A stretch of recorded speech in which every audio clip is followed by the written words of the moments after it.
So here we go with another Patreon request review from my man Greg C. See, Greg, I told you I'd get you caught up this month. Actually, I think I said I would get you caught up last month, or maybe even the month before that. Either way, better late than never. But here we are with your latest Patreon request of a really fucking weird movie.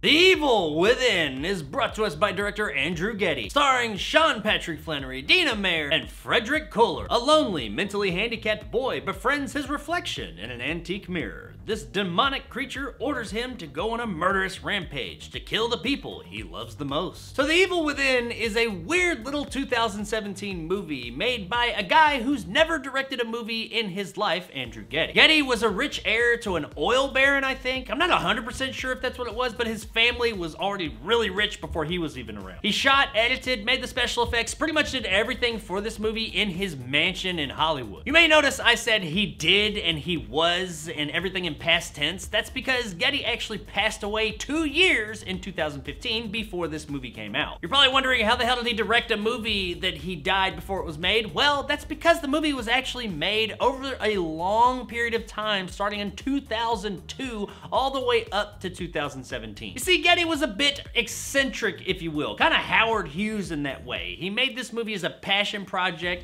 took a real long time, like years to film, and then he just sat there editing and doing all the special effects, like meticulously going over every little detail in his home while he was locked away from the world for years and years. To say the guy was eccentric was probably a bit of an understatement. There's a whole lot about this guy that doesn't have anything to do with this movie that could probably be a movie unto itself. Really, the making of this movie could probably make a good movie all on its own. But we're not here to talk about the making of this movie, we're here to talk about this movie, and this movie is, yeah, this movie's an experience. I don't even know if I want to classify it as a movie. I mean, it is a movie, but like I said, it's just kind of an experience. It's really out there. When it first starts, it has a particular look to it, and I thought to myself, oh, this is gonna be pretty low budget. But then I see, okay, well, yeah, the movie is low budget, but it's got some money behind it. Its look and everything, I can see that this is not a cheap movie in, like, you know, that video cassette cheap kind of shot it in our basement kind of way. No, this is a low budget affair that somebody with a shit ton of money made. The basic story follows Dennis, a mentally handicapped young man who lives with his brother. And Dennis starts to talk to himself in the mirror, but the mirror image over there is a little bit different than the Dennis that we and he knows. And over time, this Dennis in the mirror starts to tell the real world Dennis to do some real questionable things. Things escalate and then some murder starts to happen. And from there, it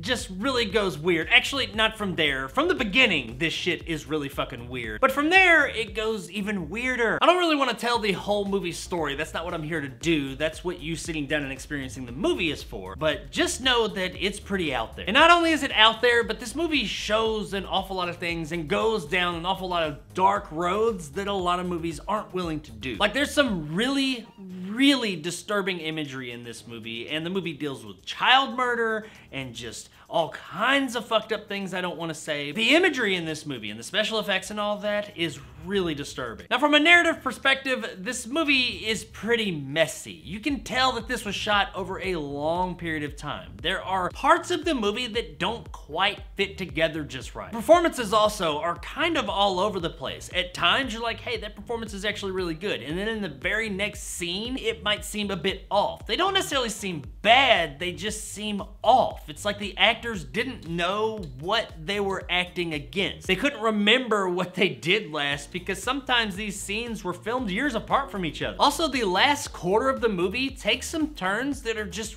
really out there. Now, there is some interesting stuff that happens in the end of this movie, but narratively, it gets really weird. There are some things that happen to some characters that you're like, what exactly is going on here? I was able to follow most of this movie. I mean, a lot of it is kind of going on in someone's head and you have to decipher what's real and what's not. But there are some odd occurrences that happen to characters that you know it's not going on in their head. At least it's not supposed to. Nothing's led to that up to that point. That just some really weird shit starts to happen. But don't worry, as soon as you have time to start wondering what the fuck is going on in this scene, in this cafe outside and all this closer to the end, then some really fucking fucked up out there shit happens in the end. And don't worry, you totally forget about that shit because you're just like, what in the actual fuck is going on here? This story is all over the fucking place, but there is something about it that I did like. There was something that was interesting. This was a weird ass fucking movie that was a bit of a mess that I kind of couldn't stop watching. I can't go as far as to say that this narrative was good because it really wasn't, but there was something in it. There was something good about it. I feel like the message that the movie was trying to say was good. It was an interesting message they were trying to convey here. And I think he was able to convey that message. But damn, there was a bunch of other shit in there that just didn't need to be there. This movie really needed to be tightened up. And like I said, the performances in this movie are just kind of all over the fucking place, but I can't really blame the performer. I'm not really sure of the exact timeline of how long they were filming, but I do know after looking into it, it was years. Filming started in 2002, and as far as I can tell, it ended somewhere circa 2009, 2010. There's not an exact record of when filming ended, but can you imagine filming a movie like this that's not supposed to have these big breaks between it over the course of almost 10 fucking years? I mean, it's no surprise that these actors couldn't remember what in the hell they were doing in this movie. Movies are already filmed out of sequence. That's gotta be hard enough, but then to be out of sequence and just out of fucking time, that's gotta be really frustrating, really difficult. At that point, you are relying 100% on the director to let you know what you need to be doing, what emotions you need to be showing, and Getty was a pretty inexperienced director. So yeah, I think the performances did definitely suffer in that regard. But Frederick Kohler is our main character, Dennis. He did a great job as this mentally challenged individual. He kind of pulls a Gollum from Lord of the Rings the whole movie, where on one side of the mirror he is this mentally challenged guy, and then on the other side he's kind of this really evil, intense, mean guy, and that really worked. He did a great job, and the camera work here was really good too. And that's what I was talking about. That's one of the things. This movie technically has some really cool shit in it, but it's just all the other stuff that kind of muddles it all up. So I guess that brings us to the technical aspects of the movie, and the reason that I mention these in particular is because they're actually really good. Getty apparently spent years on this movie just editing and tooling away on it in his house all alone. It's said that he was ridiculously meticulous on these special effects, and you can tell there are some grade A, really unnerving, disturbing effects in this movie. I don't even know if they're like CG or if they're stop motion or practical or what, but they're really good. The camera work as well. They do some really interesting stuff with cameras and mirrors in this movie. That coupled with the special effects makes for a very interesting visual viewing experience. Visual viewing experience. What the fuck is that? But anyway, you know what I mean. It makes for a very pleasant viewing experience. Well, pleasant in a very unnerving and disturbing way. I'm just really digging a hole here. You guys know what the fuck I'm talking about here. There are effects that he created here that look as if they may be practical with a bit of stop motion and some other CG thrown in for good measure that are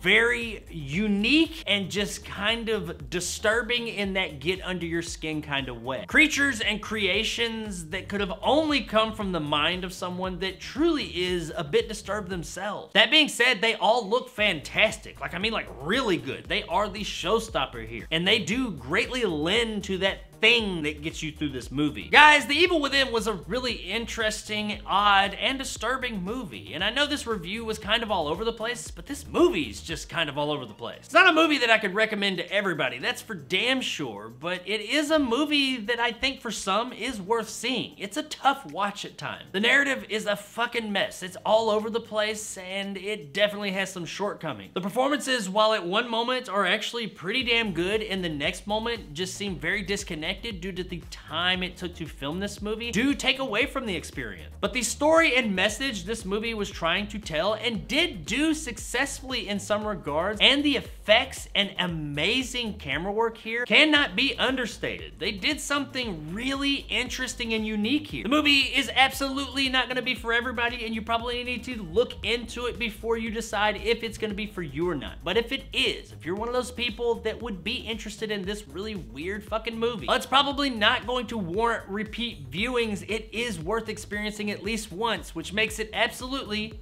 worth a rent. All he wanted was this. I have to return some videotape.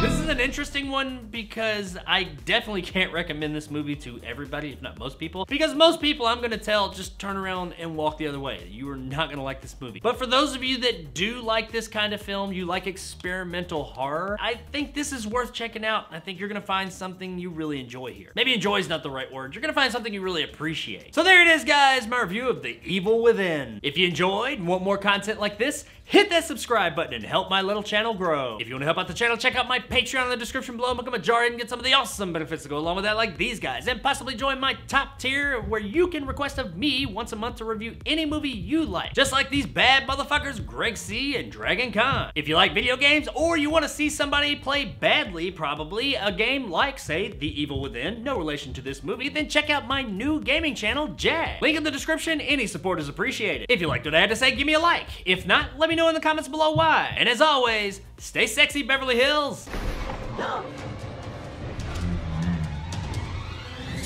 When you're sleeping at night, I'm the one who whispers in your ear. You know, when I first started watching this movie, I thought it was gonna be about sleep paralysis because there is a scene in the very beginning of this movie that is very, very reminiscent of what it's like to suffer from sleep paralysis. I myself, it's been a while, it's under control now, have suffered from it in the past, even so far back before it even had a name. Like, I went to a doctor about this shit and told him, hey, this is happening to me, and he was like, oh no, you're just dreaming, that's not a thing. I was like, no, that's not what's going on, dude. Some fucked up shit's happening. I guess it was before they had that name, and they told me, like, I guess I was just fucking crazy. Apparently I'm not. I mean, I may be fucking crazy, but apparently there is a thing called sleep paralysis. It has a name now. People suffer from it, and back then they just told me I was, you know, didn't know what the fuck I was talking about, so fuck you, doctor. But anyway, if you do suffer from sleep paralysis or ever have, be prepared. The beginning of this movie has this scene that can be, I guess, what do they do now? Say it's triggering? Yeah, that's a trigger warning. I never thought I'd put one of those in my videos, but